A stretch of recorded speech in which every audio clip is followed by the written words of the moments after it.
ICR, IST doctor Himanshu पाठक, श्री प्रबंध निदेशक Shri Kartikeya pharma Shri Bhagwati Baldeva जी, अध्यक्ष राजस्थान फाउंडेशन हैदराबाद चैप्टर श्री पवन बंसल जी, सह अध्यक्ष फिक्की राष्ट्रीय कृषि समिति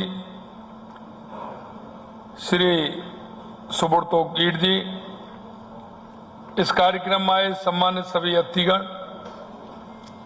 प्रगतिशील किसान, उद्योगपति, स्टार्टअप संस्थापकों एवं सभी उपस्थित साथियों, सबसे पहले तो मैं आप सभी का इस ग्लोबल राजस्थान एग्रीटेक मीट ग्राम में आप सभी का हार्दिक स्वागत करता हूं, अभिनंदन करता हूं।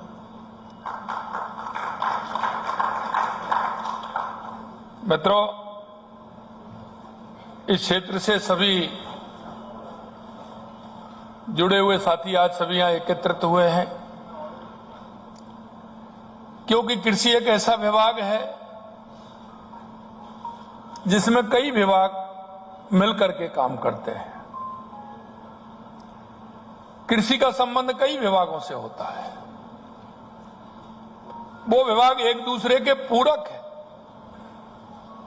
और इसलिए हमने राजस्थान के अंदर कृषि के साथ साथ अन्य विभागों को भी जोड़ा है। उन सभी का एक क्लस्टर हमने बनाया है। कृषि के साथ साथ पंचायत राज ग्रामीण विकास भी है, तो उसके साथ सहकारिता विभाग भी है, तो उसके साथ पशुपालन और डेयरी भी है, तो उसके साथ जल संसाधन विभाग भी है, तो उसके साथ ऊर्जा विभाग भी है। क्योंकि कहीं ना कहीं किसान का और खेती का, इन सभी से मिलकर के किसान की आवश्यकता की पूर्ति होती है। क्योंकि जो किसान खेती करता है तो वो पशुपालन भी करता है, वो दोनों एक दूसरे के सहयोगी हैं। सहकारिता के माध्यम से उनको आर्थिक सहयोग भी मिलता है, उचित दाम भी मिलता है, साधन संसाधन भी उपलब्ध होते हैं, तो मार्केट भी बनता है।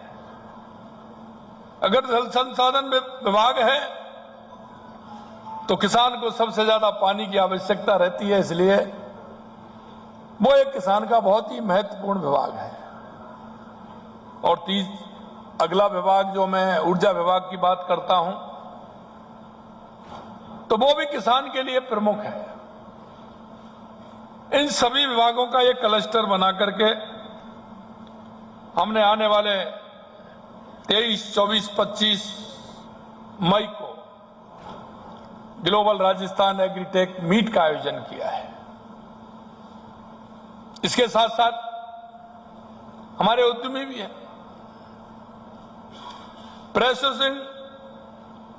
प्रोसेसिंग यूनिट लगाने वाले हमारे से भाई भी हैं, कोल्ड चेन भी उसमें आती है,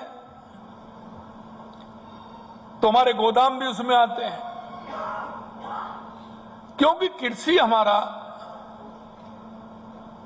एक ऐसा विभाग है जो बहुत सारे लोगों को उसमें जोड़ करके, विभागों को जोड़ करके उसमें काम होता है। और हम चाहते हैं कि जब तक ये सभी किसान के साथ नहीं जुड़ेंगे तो किसान को पूरा लाभ उसका नहीं मिल पाएगा। किसान को उचित दाम भी मिले और उसको उसकी सुविधा भी मिले, हम इसके लिए काम कर रहे हैं। आज इस मोतियों के नगर हैदराबाद में आप सभी एकत्रित हुए हैं, मेरा मन बड़ा प्रसन्न है। क्यों कई यात्रा मैंने हैदराबाद की किए हैं, राजस्थान में भी किए हैं, बीच में भी ICT के लिए मैं आया था। यहां प्रवासी भाई तो हैं ही, लेकिन यहां के लोगों का सहयोग बहुत आवश्यक है। और इसलिए मैं चाहता हूं कि बहुत ही महत्वपूर्ण हमारा ये रोड शो है।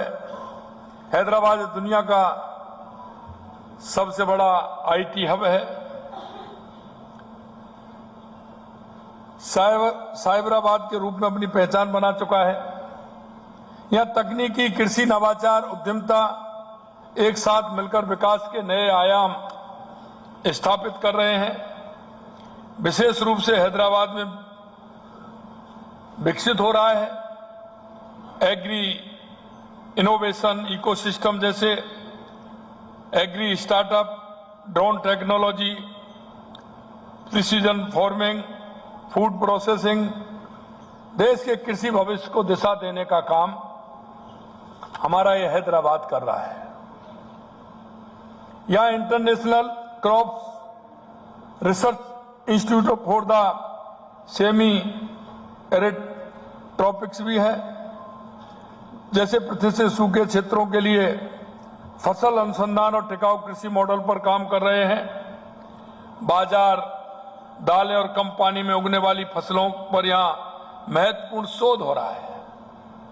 यह राजस्थान के लिए बहुत आवश्यक है, क्योंकि राजस्थान में आप देखते हैं बारिश की स्थिति क्या रहती है, लेकिन पिछले 2 वर्ष से ईश्वर की मेहरबानी है, हमारे यहाँ अच्छी बारिश हो रही है। और देश के यशस्वी प्रधानमंत्री नरेंद्र मोदी जी के नेतृत्व में राजस्थान के अंदर पानी की बड़ी बड़ी योजनाएं भी चल रही हैं। आप देख सकते हैं 2 साल के अंदर हमारी सरकार ने पानी के क्षेत्र में बहुत बड़ा काम किया है। आज हम हमारे राम जल सेतु ERCP की बात करें तो 26,000 करोड़ से ज्यादा के काम हमारे अभी चल रहे हैं, और उस योजना में 90,000 करोड़ लगने वाले हैं। शायद ये इतनी बड़ी योजना है कि आज की राजस्थान की ये सबसे बड़ी योजना है, 17 जिलों की योजना है। इसी के साथ साथ ही 10,000 करोड़ रुपए की हमारी देवास स्कीम, सोम कमलाम से लेकर के हमारा पानी जवाई बांध में कैसे जाए उसके लिए 8,000 करोड़ रुपए की स्कीम,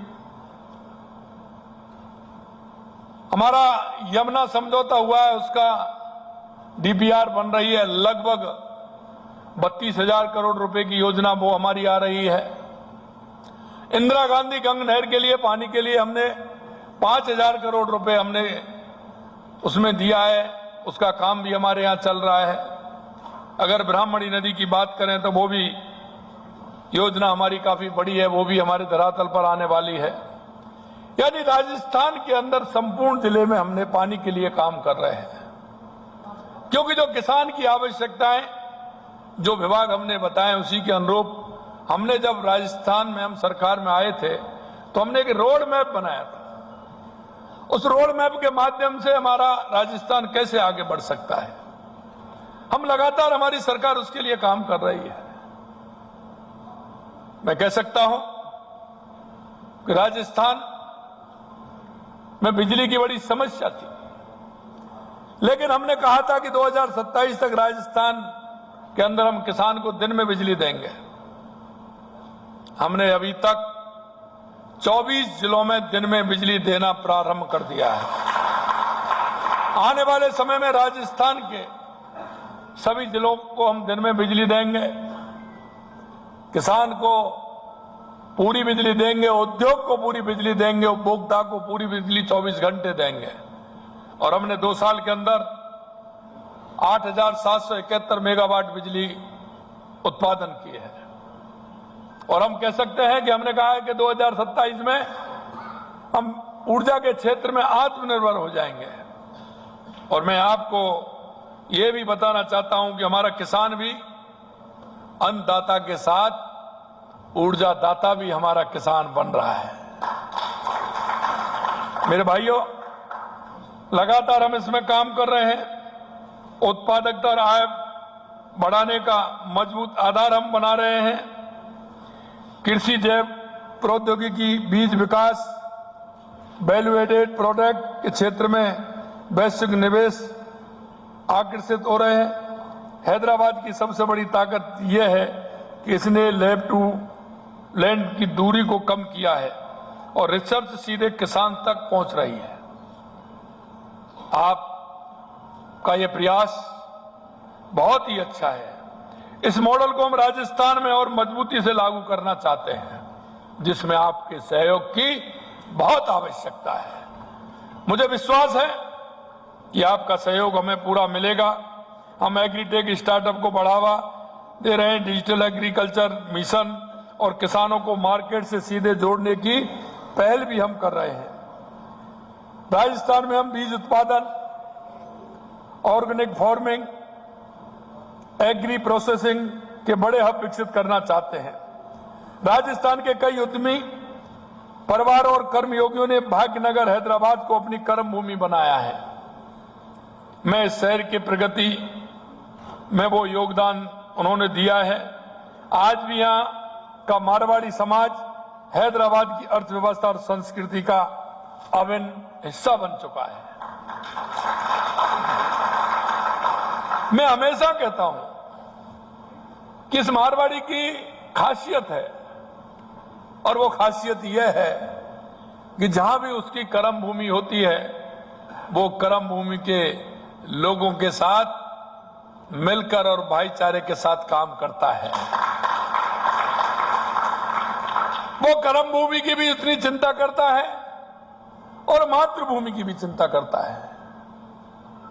और राजस्थानी मेरे जो मारवाड़ी भाई हैं, उनकी एक खासियत और है कि वो सामाजिक सरोकार के कार्यों से भी जुड़ करके काम करता है। जहां भी वो रहता है, वो निश्चित रूप से उसके मन में जो राजस्थानी संस्कृति के जो उसके विचार हैं, उसके अंदर जो शक्ति और भक्ति की धरती का भाव है, जहां भी वो रहता है उसकी वो खुशबू बिखेरने का काम करता है। इसलिए कर्म भूमि के अंदर भी सामाजिक सरोकार से मिलकर के वो रहता है। मेरे को खुशी होती है जहां भी मैं देश के अंदर या विदेश के अंदर मेरे मारवाड़ी भाइयों के साथ जब मेरी बातचीत होती है, मैं मां उनसे मिलता हूं, तो मेरा भाई कहीं ना कहीं किसी ना किसी सामाजिक सरोकार के कार्य से जुड़ा रहता है। चाहे वो मंदिर का हो, चाहे वो शिक्षा का हो, चिकित्सा का हो, गौशालाओं के कार्य हों, किसी के सामाजिक क्षेत्र में सुविधाएं, पानी की, प्याऊ की, पक्षियों की सेवा की, पशुओं की सेवा की, बुजुर्गों की सेवा की, ऐसे काम में वो मन से जुड़ करके काम करता है। इसलिए जहां भी जाता है वो अपने कर्म से और विवेक से और मेहनत से अपना स्थान बनाता है। मेरे भाइयों, मैं आपसे भी इतना कहना चाहता हूं कि जो हमारे मारवाड़ी भाई है, कोई 50 साल पहले, कोई 100 साल पहले, कोई 150 साल पहले, कोई 200 साल पहले वो यहां आए थे। कई लोग उद्योग करने के लिए,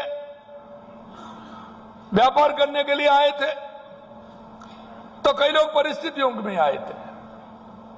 लेकिन किसी भी स्थिति में आए, उन्होंने अपना स्थान जहां भी वो गए, उन्होंने उस कर्म भूमि से जुड़ करके अपनी मातृभूमि की पहचान बनाने का काम उन्होंने किया है। मेरे भाइयों, आज भी आपके मन में मातृभूमि के प्रति बड़ी भाव रहता है,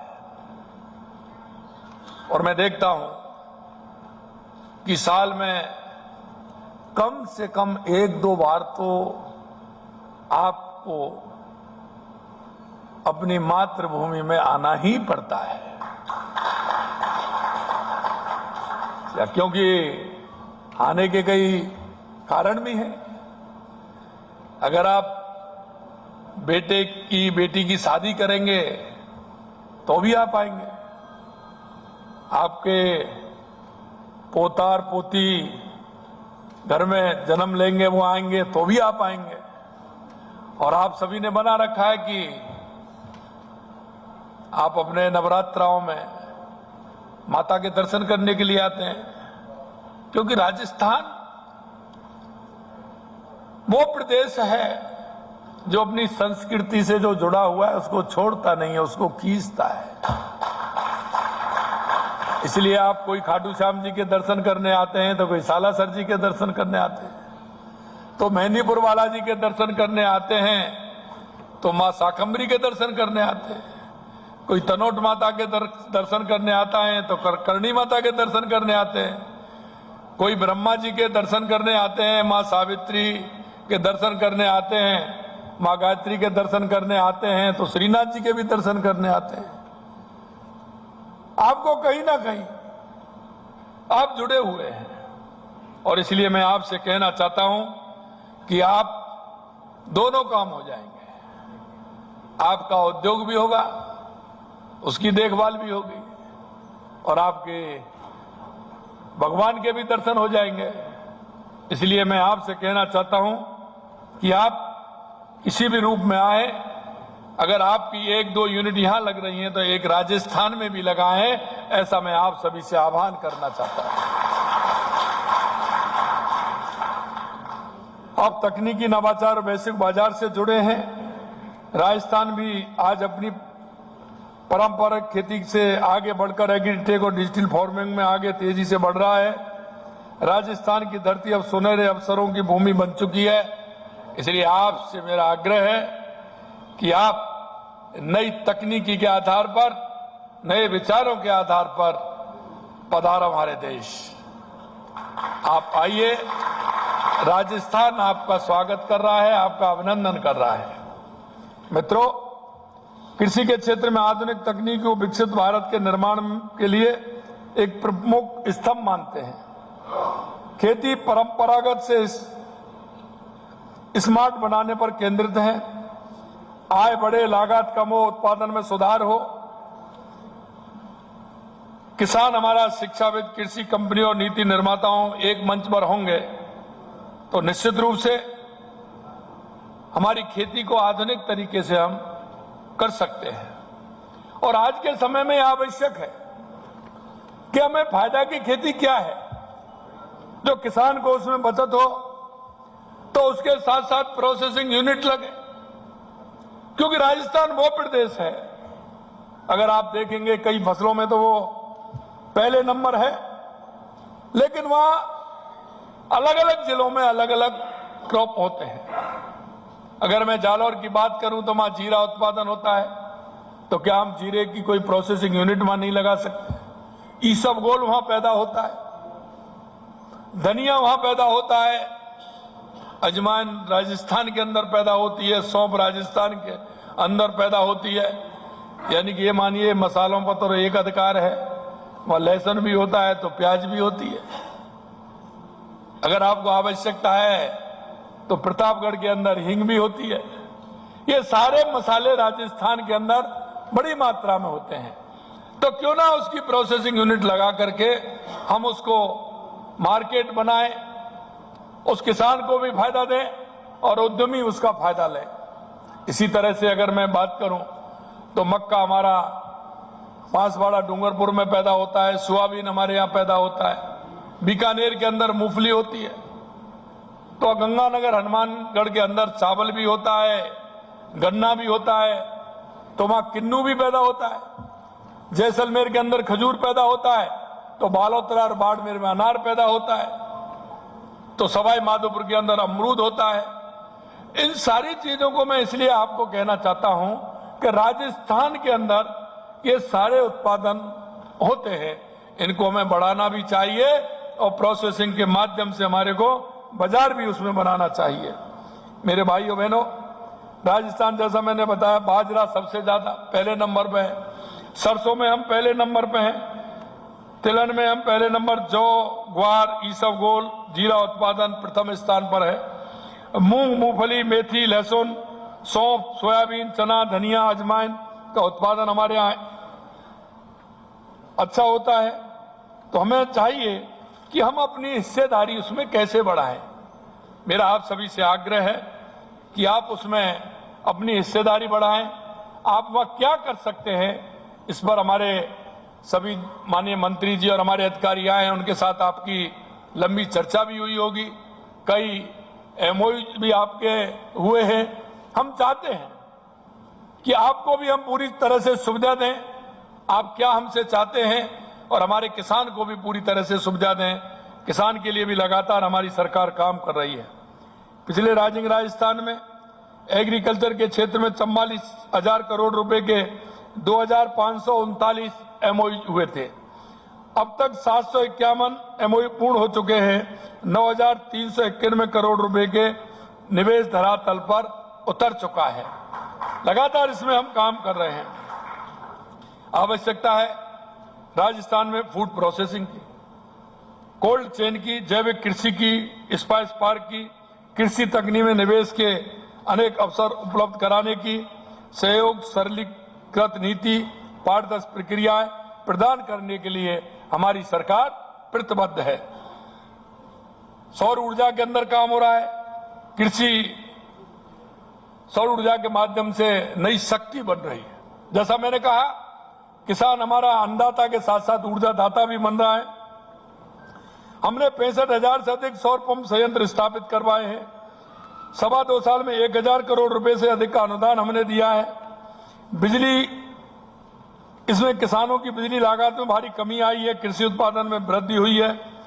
solar agri pump, cold storage, processing unit और सौर ऊर्जा के उपयोग की अपार संभावनाएं भी हैं। किसानों की आय बढ़ाने के लिए लगातार हम काम कर रहे हैं। बीज से बाजार तक आधुनिक तकनीकों को विविधीकरण और मूल्य संवर्धन पर ध्यान केंद्रित किया जा रहा है। लागत कम हो, कृषि की आय दोगुनी हो। प्राकृतिक खेती, पशुपालन, मत्स्य पालन, मधुमक्खी पालन, झींगा पालन, ये काम हमारे राजस्थान में हो रहा है। हम चाहते हैं कि इनमें भी आप अपना उद्योग लगाएं, इसमें भी आप आगे आएं। पीएम किसान सम्मान निधि योजना में लगातार हमारी सरकार काम कर रही है। पहले हमारी केंद्र सरकार 6,000 रुपए माननीय प्रधानमंत्री जी के नेतृत्व में 6,000 रुपए देते थे। अब उन्हीं के नेतृत्व में हमने 6,000 को बढ़ा करके हमने 9,000 रुपए कर दिया है, जिससे किसानों को फायदा भी हो रहा है। एमएसपी का उत्पादन लागत को 1.5 गुना करने का ऐतिहासिक निर्णय हमने लिया है। पीएम फसल बीमा योजना, मृदा स्वास्थ्य कार्ड, ई नाम इसको हम कर रहे हैं। अन्नदाता को ऊर्जादाता बना रहे हैं। किसान सम्मान निधि, जैसा मैंने आपको बताया, इसके साथ साथ हम किसान को गेहूं पर बोनस देने का भी काम कर रहे हैं। गौपालक कार्ड हमने बनाया है। मुख्यमंत्री मंगला पशु योजना के तहत पशुओं का बीमा कराया जा रहा है। इन सारे विषयों को मैं इसलिए कहना चाहता हूं कि हम चाहते हैं कि हमारा किसान आगे बढ़े और उसमें नई तकनीकी से काम करेगा तो हमारे किसान को बहुत अच्छे अवसर मिलेंगे। सही समय पर सही अवसर को पहचानना, उसी में सफलता की नई इबारत लिखी जाती है। क्योंकि हम समय पर अगर काम करते हैं, मजबूत इच्छा शक्ति अगर होगी तो निश्चित रूप से हमारा किसान और आगे बढ़ेगा। हम राजस्थान को दुनिया के एग्रीटेक इन्वेस्टमेंट डेस्टिनेशन के रूप में तैयार कर चुके हैं। अब राजस्थान में आपका निवेश एवं ऐसी साझेदारी होगी जहां सरकार आपके साथ खड़ी मिलेगी। और मैं इसलिए कहना चाहता हूं, आप आइए, राजस्थान के अंदर किसी भी क्षेत्र में आप अपना जो काम करना चाहते हैं, पिछली बार भी मैंने कहा था आपको कि जहां आपकी आवश्यकता है, जिस क्षेत्र में आपका अनुभव है, आप जो चाहते हैं कि इस क्षेत्र में मेरा अनुभव है, राजस्थान के अंदर मैं करना चाहता हूं, आप आइए, राजस्थान के अंदर करिए। राजस्थान बहुत पोटेंशियल है, राजस्थान में आवश्यकता भी है। आप अनेक क्षेत्रों में काम कर सकते हैं। ये कृषि का क्षेत्र मैंने बताया, आप देख सकते हैं पर्यटन के क्षेत्र में भी राजस्थान पहले नंबर है। आप क्या करना चाहते हैं उसमें भी करिए। आप उद्योग के क्षेत्र में क्या करना चाहते हैं, लगातार हमारी सरकार उसके लिए काम कर रही है। और आप देखते हो कि राजस्थान ऐसा प्रदेश है जहां अगर आप जाओगे तो कई चीज देख करके आओगे। किसी दूसरे प्रदेश में जाओगे तो एक टिकट में एक फिल्म देख करके आओगे, और राजस्थान में आओगे तो एक टिकट में कई फिल्म देख करके आएंगे। क्योंकि राजस्थान एक ऐसा प्रदेश है कि जहां डेजर्ट भी है तो झीलें भी है, झीलें हैं तो अभ्यारण्य भी है, बर्ड सेंचुरी भी है, बड़े बड़े किले हैं, बड़े बड़े महल हैं, शेखावाटी की हवेलियां हैं। आप आओगे तो राजस्थान में आपको सब कुछ देखने को मिलेगा। और इसलिए मैं कहता हूं कि देश के अंदर सबसे ज्यादा पर्यटक आते हैं तो वो राजस्थान के अंदर आते हैं। आज हमें सभी क्षेत्रों में काम करना है।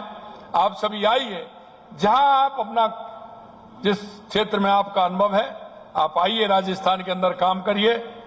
फिर से मैं कहता हूं कि आप राजस्थान आओगे तो निश्चित रूप से आप कर्म भूमि के साथ साथ अपनी मातृभूमि को भी एक अपने जो आपके मन में भाव उसके प्रति रहता है उसको पूरा कर पाएंगे।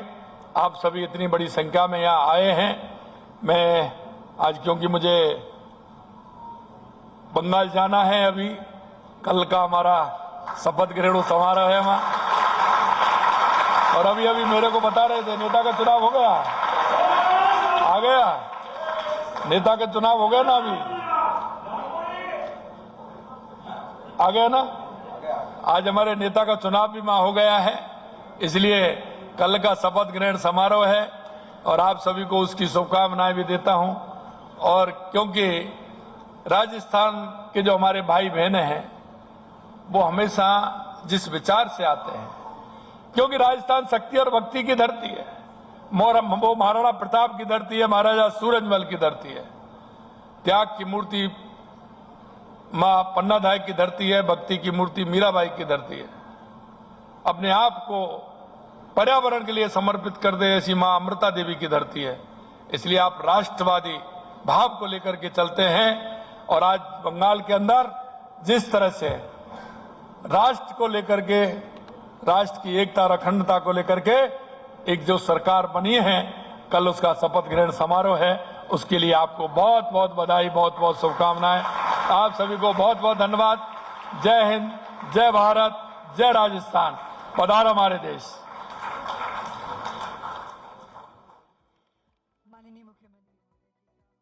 शर्मा को आप सुन रहे थे। हैदराबाद में मुख्यमंत्री बजुलाल शर्मा, और उन्होंने जिक्र किया पश्चिम बंगाल का भी, क्योंकि अब वहां नाम तय हो चुका है। और इसका जिक्र मुख्यमंत्री बजुलाल शर्मा ने किया क्योंकि यहां से अब सीधा कोलकाता जाने का उनका कार्यक्रम है। और उन्होंने ये भी कहा कि बड़ी जीत मिली है भारतीय जनता पार्टी को। और साथ में अपने संबोधन के अंत मुख्यमंत्री ने जय जय राजस्थान के नारे के साथ की। विकसित राजस्थान 2047 का विजन मुख्यमंत्री बजुलाल शर्मा का, और इसी विजन के मद्देनजर आज का ये खास आयोजन हैदराबाद में, जहां मुख्यमंत्री बजुलाल शर्मा ने शिरकत की। उनका मंच पर आते ही जोरदार स्वागत, अभिनंदन किया गया।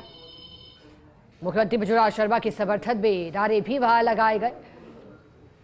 मुख्यमंत्री बजुलाल शर्मा ने जिक्र किया उन तमाम योजनाओं का जो राजस्थान में लाई गई हैं, खासतौर पर समृद्ध और खुशहाल राजस्थान बनाने के लिए, खुशहाल राजस्थान की दिशा में बढ़ते कदम।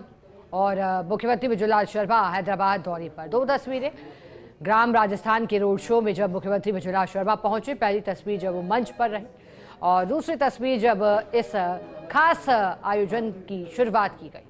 उनके साथ मौजूद रहे जोराराम कुमावत भी, पशुपालन मंत्री। हैदराबाद से ये सीधे तस्वीरें टेलीविजन स्क्रीन पर। और मुख्यमंत्री बजुलाल शर्मा को आपने सुना।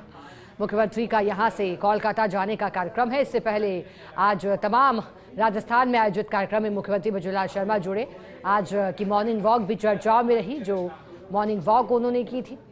फिर उसके बाद उनका ये हैदराबाद दौरा, इस आयोजन में मुख्यमंत्री का पहुंचना, और इसके बाद अब कोलकाता जाने का कार्यक्रम। मुख्यमंत्री बजुलाल शर्मा ने जिक्र किया कि विकसित राजस्थान बनाने के लिए प्रतिबद्ध होकर जैसे कार्य किए जा रहे हैं, अब न सिर्फ घोषणाएं कर देने मात्र से, बल्कि लगातार मॉनिटरिंग के माध्यम से सुनिश्चित किया जा रहा है।